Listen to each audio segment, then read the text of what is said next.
Consumer behaviour and retailing lecturer Dr. Amna Khan has given 3 industry experts 6 items we picked up from TK Maxx. For the smaller brands, it is perfect to have your brand next to a large brand because consumers perceive that things that are put together share the same value in retail. It's perfect for the customer, and delivery really is serving the customers in local areas and building their brand awareness and presence with these customers. But that's not the way the local independent restaurants see it. They see it as you've just set up a competitor right next to me on my doorstep. Consumers are more aware of the environment. There is a shift towards being more sustainable. We care about our community, we care about our environment. Now, if Sainsbury's is reported to be one of the worst in packaging and recycling, that's not going to help Sainsbury's in any way because the consumers are disconnecting with it. We've had a massive shift.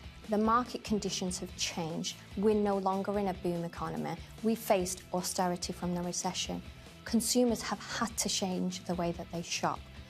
We don't have as much money. We don't have as much disposable income.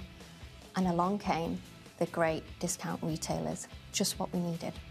If you bring a company that has technological capabilities such as Amazon into a retailing market which sells groceries, that's a marriage made in heaven. And that is great for consumers, but that also presents a massive threat to the grocery retailers as we know it. The retail model is to upsell at every single point that they can. The questions are weaved within your service experience. Do you want a 6-inch or a 12-inch? You want a bigger sandwich, it's more value for money. At the end of the sale, do you want a drink to go with that? Because they want to give you a meal. There's a cookie involved as well, just at the end, because you want that sweet treat. It's a better value proposition for you, but it's also much more revenues for them. What they have done is they've created an online presence to create awareness of their brand and entice you. It's very, very clever. Because what they're doing is saying, look at what you can see. These are all our products and you can see them from wherever you want, but you've got to buy them in store. To service the online demand, Tesco's recruited 14,000 handpickers, 400 delivery van drivers, and the relaxation of laws allowed the delivery drivers to drive for a lot longer. If you go into the store and you see empty shelves, you're going to start to feel really, really anxious.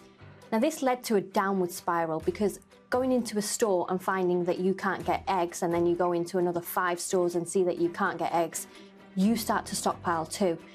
And what you create is this vicious cycle of stockpiling and panic buying. If there's one brand that most British consumers now identify with, it's Aldi. They talk about Aldi, they shop at Aldi, they think they're savvy if they've consumed Aldi products. It's basically made a place in consumers' minds, hearts and identity, and that's really how you capture a market. Well, thank you very much everyone. It's now time for a cup of tea.